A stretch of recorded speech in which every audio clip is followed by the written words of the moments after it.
Hello, hello, hello. Welcome back, everybody. Hi, Nana. Hi, Susie. Hi, Steve. Hi, Brian. Hi, Sandra. Hi, Matt. Hi, Hank. Hi, Dan.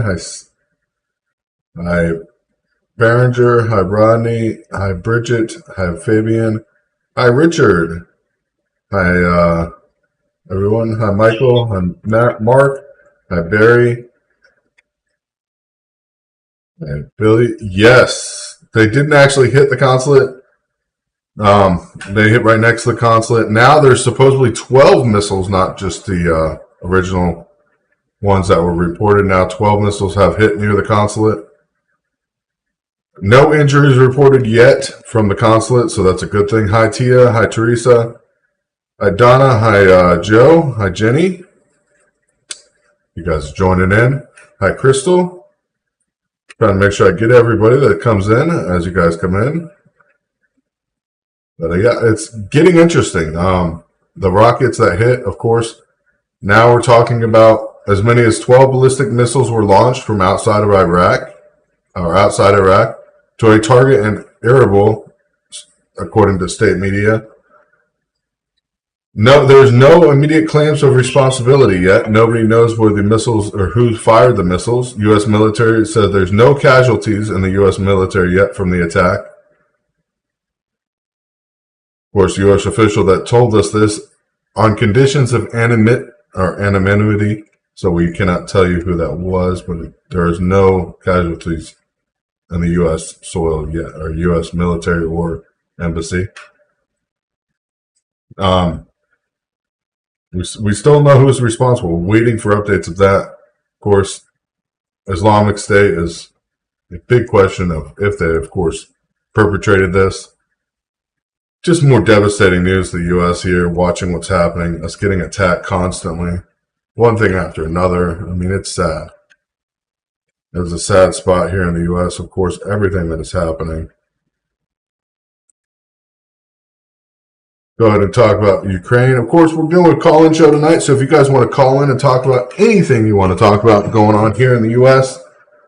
and going on abroad,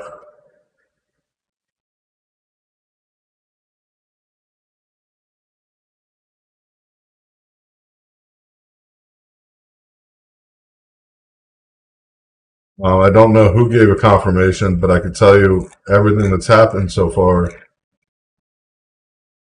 was Iraq that the missiles hit. There's no confirmation from anybody.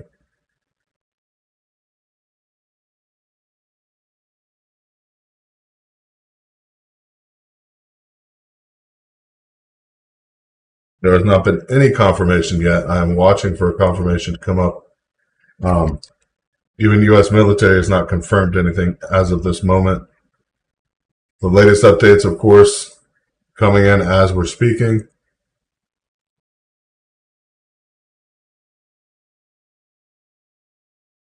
ITSN confirmed. Doesn't. Yeah, don't worry, call in. I'm not bashful. I talk to everyone. Putin threatened the U.S. today. Putin's been threatening. It's not the U.S. Putin makes vague threats. He makes very, very vague threats. Putin has been doing for a couple days now, or actually a couple weeks now. Of course, the U.S. is edging those vague threats on every chance they get. So we know as many as 12 missiles struck Iraq, northern city of Erbil, near the U.S. consulate. That's all we know about that. No injuries, no U.S. injuries at least.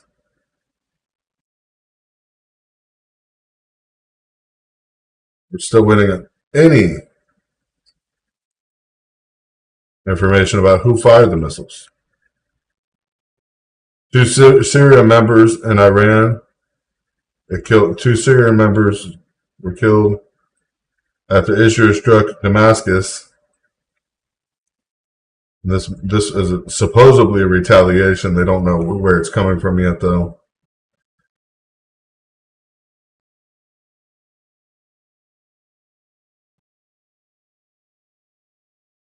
The first reports we got that the U.S. consulate was the target, but of that attack, but none of the missiles hit the facility, but around the area. But the missiles did hit by. I mean, they didn't hit the facility directly. We're waiting for any official news about what has happened there. Besides, we know there's no injuries, at least U.S. injuries there on the ground. Sad. But of course, we got this going on. Ukraine, or UN, of course, nuclear watchdog said Ukraine told it on Saturday that Russia is planning to take full control and permanent control of the nuclear power plant, the biggest one in Europe, of course. But Russia's denying it. Russia's already taken control of that power plant. Meanwhile, Biden's asleep in Denver. What else is new? Yeah, we got to beg for gas from other countries. That's a big thing that's going on. It's not just gas that's going to affect us. This is going to affect us in many other ways than just gas. I mean, your food costs and everything else is going to be going up. And the biggest thing is we may buy a small percentage of Russian oil, but Europe buys a huge percentage of Russian oil, and a lot of other countries that are sanctioning them buy a huge percentage. So if they're no longer buying Russian oil, they have to buy oil that we're trying to buy at the same time, raising oil prices. As we see, oil prices are going up. And they are not going up slowly. I mean, we look at what's happened just with Brent crude. Of course, it did peak this week and, of course, drop back down, but it's already coming back up. No matter how much free oil you put out on the market, it is only a temporary fix. This free oil is going to be a temporary fix no matter what we do with it. We're not going to get anywhere with free oil. You can dump 90 million barrels on the market that is free to slow the raise of cost, but the raise of cost is still going to be there. People have to buy oil. I mean, we're a society that runs on oil right now. And it is sad because this is what we're facing. In America, its cost is going to go up. And it's going to be up for everybody that is not the millionaires. This administration is destroying us on every aspect. Every aspect.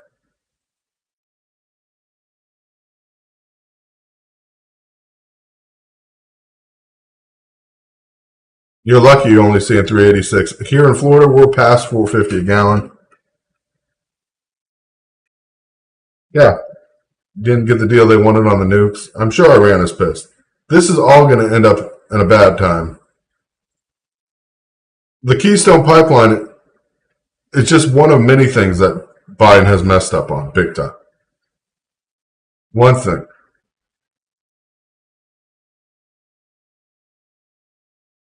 Yeah, but what's the government going to do? The government's already bankrupt. This month we're going to spend $1.5 trillion total. So we're going to borrow, even though supposedly Biden is the best one with the debt yet and hasn't taken out any more national debt. But yet every year we're taking out more money and it doesn't make sense. The math doesn't add up at all. At all. The math does not add up. Because if we're not adding to the national debt, then why do we have to raise the debt ceiling? And how are we spending $1.5 trillion a month if we don't take that into taxes a month? Literally. The numbers don't add up. The sizable increase to Americans, it's going to be hard. Consumers have prices soaring 7.9% in the last 12 months. And a 40-year high. The U.S. economy is receiving a double-barrel hit from the Ukrainian and Russian war. The first surge was at commodity prices stemming from the conflict, particularly oil prices, which will push inflation much higher. In addition to higher gas prices, other goods and services could be reduced. Reducing demand and putting economic recovery at risk. So it will be difficult for the Federal Reserve to implement enough interest rate hikes to even quell inflation, but not so many as to cause a recession. It's going to be very tricky as we're watching what's going on here. The economic plane is coming towards the tarmac, and it is a very high rate of speed. buffeted by several crosswinds from the pandemic, with a lot of fog created by uncertainty due to geopolitical events.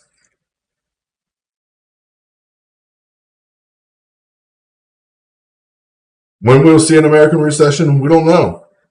But now estimated chances of a recession in the next year are up to over 35%, in line with models based on yield curves positions. Downgrading the U.S. GDP forecast to reflect a higher oil prices and other drags on the growth of the relations to the war in Ukraine. Our commodities near-term crude oil and agricultural commodity forecast implement an effective 0.7% drag on real disposable income, which will weigh highly on the spending in 2022.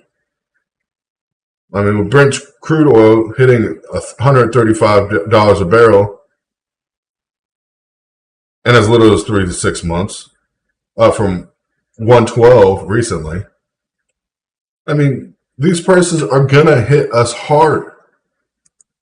This is not going to be an easy time for people. And Biden doesn't seem to care. The people in our government don't seem to care about what's happening to the people at this point. They don't care what's happening to the people. They don't care what the benefit or the loss is. As long as they are okay. As long as they are okay, they're happy. Destroying America doesn't matter to them. Destroying what we believe in, what we work hard every day to strive towards, doesn't matter. As we're witnessing this happen unfold daily. As more and more stuff is happening around the world and around the country. Saudi Arabia doesn't even want to talk to us about oil production and oil costs. Of course, Saudi Arabia wants to make higher oil costs, and now you got Venezuela saying they want to hold on to their oil until they can stabilize their economy. This would be devastating if Venezuela does hold on to their oil.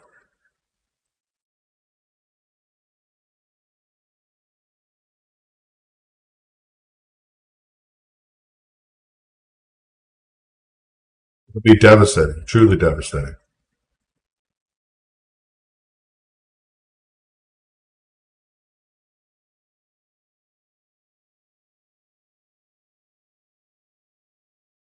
Iraq is launching an investigation. The missiles were launched from Iran, but they were not launched by Iranian military forces. I want to make sure I say that again. The government doesn't care. Mexico does not produce enough oil to make a difference here in the United States. They don't. Just take the electric bus. Yeah. Yeah, the Second Amendment is under attack. If you didn't look at the spending bill on page 2, I think it was 211 through 222, it attacks Second Amendment rights on the spending bill that just got passed. This is going to be ridiculous. Mexico already sold all their oil or uses it all. So where are they going to sell it to, or how are they going to make more to magically sell it? Government zealots are out there, of course, every turn of the corner, trying to steal every nickel and dime from their constituents. They don't care. They really don't care about their constituents at this point, and it's showing.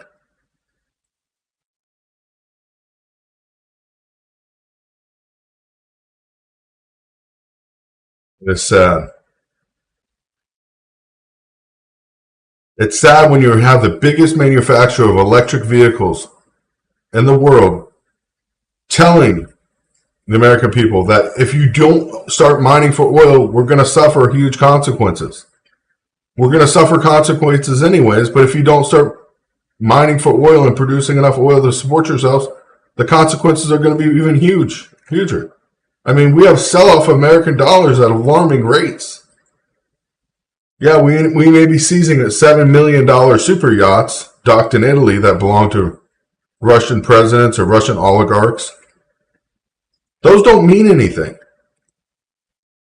They don't mean anything in the long run. If we cannot be energy subsistent by ourselves, we do not stand a chance. Venezuela doesn't even want to sell their oil.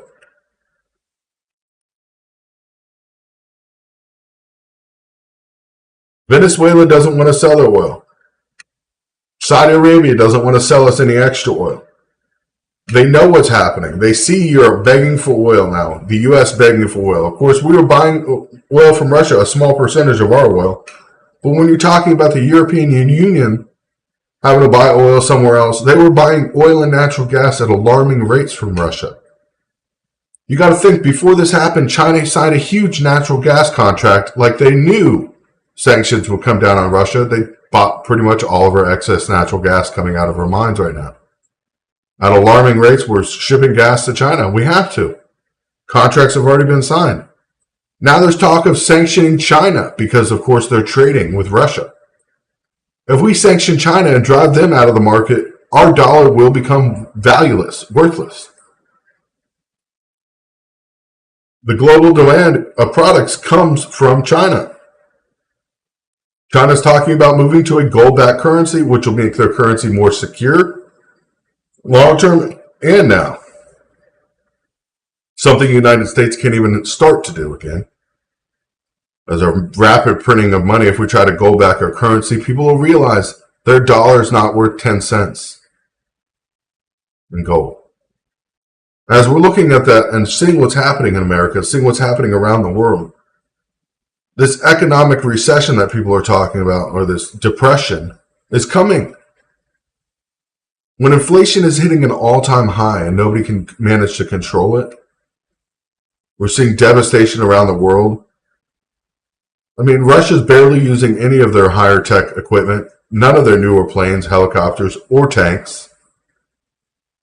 Very low percentage of their troops have been used to actually fight. What's Russia holding back for? Now they're just planning on leveling cities, being easy. Russia and China are great friends.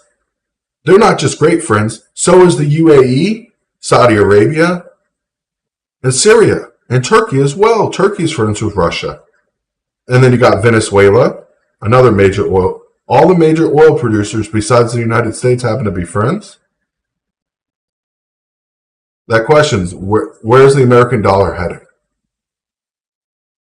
We don't make any great products here in America anymore. We used to. Manufacturing went overseas. I mean, heck, now we don't even process our own grain. We send it overseas to be processed and sold back to us.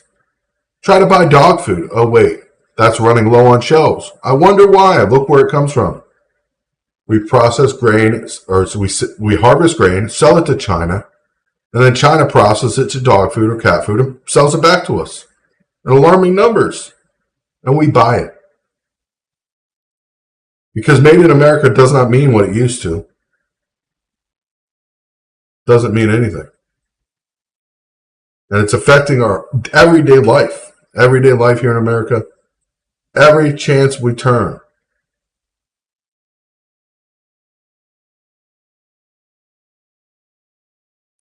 Every chance we get turned around, we're going to see more damage happening. More destruction. We should be making everything in America we could. We should not, like even cattle feed, which is ridiculous to be talking about, or fertilizer. We used to be a big exporter of fertilizer, and you know what happened?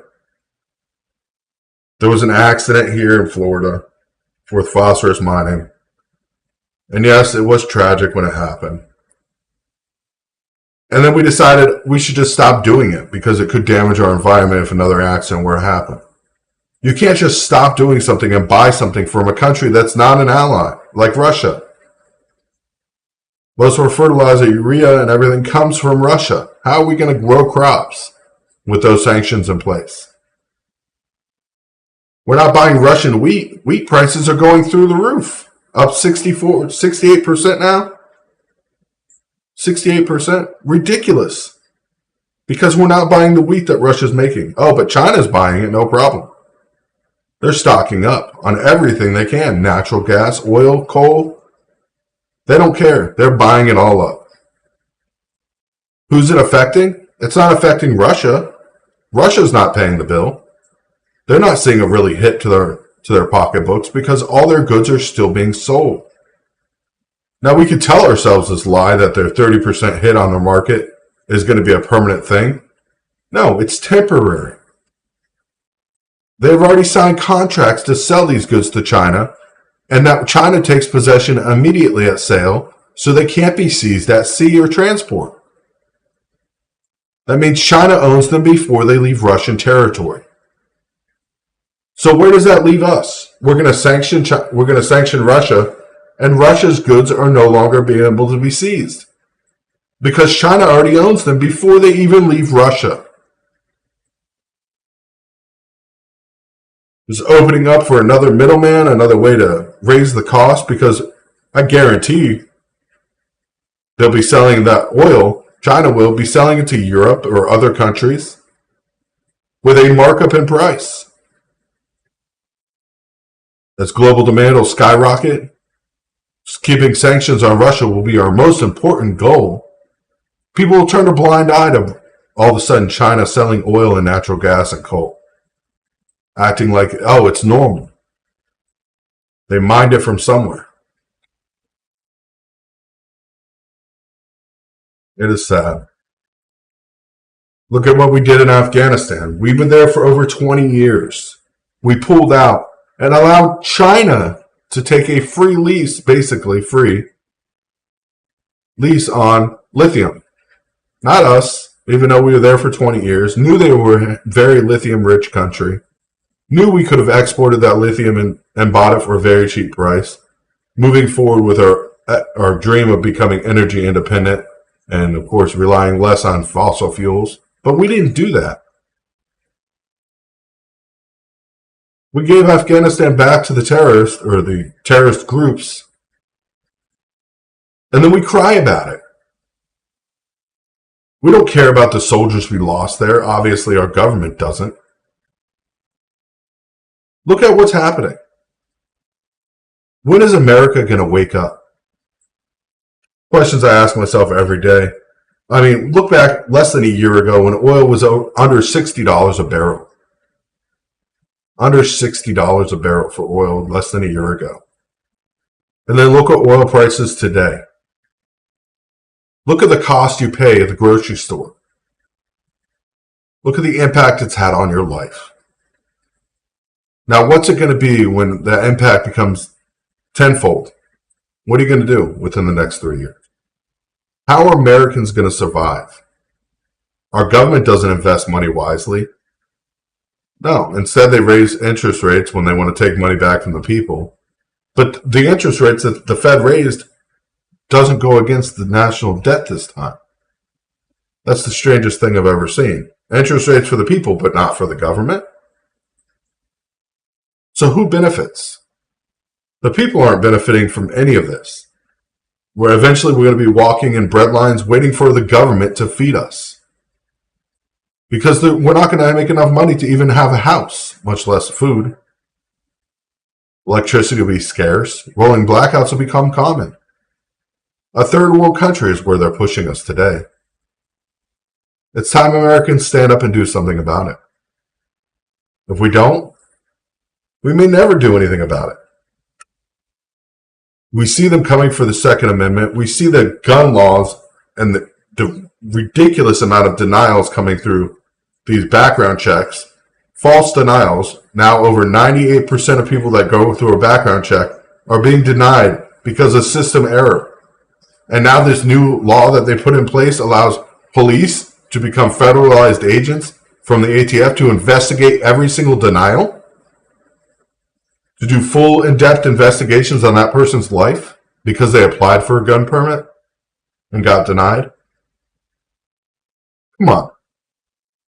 It's nothing more than just trying to use scare tactics against Americans from buying guns, from using their actual rights that were granted to them by the Constitution. These aren't laws that we should have to apply or get approved to use. These are constitutional rights. Questioning what the government asks, when are we going to do anything about it? We got to do something now. We got to stand up for our rights. We got to move forward with our decisions and stop waiting around. As we see what's happening around the globe, Australia taking in their people, locking them up. I mean, we got a new strain of COVID coming in. Nobody's talking about it because the numbers aren't there anymore, remember? But yet we're twice as many cases we were this year last year at this same exact time in the United States right now. Why is it not being talked about? Because Biden decided. Our government decided it was no longer an important issue. We got a new strain of COVID in China where they're locking down cities at alarming rates because this new strain, I guess, is killing more people. It's the B2 strain. If you look it up, you can check it out yourself. Much less that, the stuff coming about the vaccine looks 100 times worse than what they said it was. The numbers don't lie. When you have side effects of over 100,000 people with side effects, extreme side effects, not little ones, there's a problem. When you have over 14,000 deaths from a vaccine, and you think it's okay to make people take it, there's a problem. For a free country, we have a lot of laws. And I understand the rule of law has to apply to everyone. But the rule of law also has to be fair and constitutional. We're a country built on a constitution, not built on a dictatorship. But yet we are slowly turning into a full socialistic country. If you ask most people, they'll tell you, oh, we're not a socialist country. But look at it. We are. We have more social benefits now in America than ever before. And those keep getting added on as they make people poorer. They make the middle class become a poor class. What happens when the rich, but not the super wealthy, become the poor? And they're receiving federal assistance. Just another way for the government to put their foot down and hold you down against your will. As we're seeing it happen day in and day out.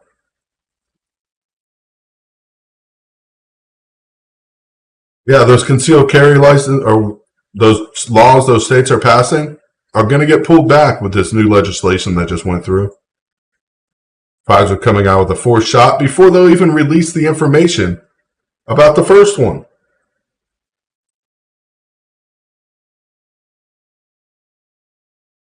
Oh my goodness, it's sad.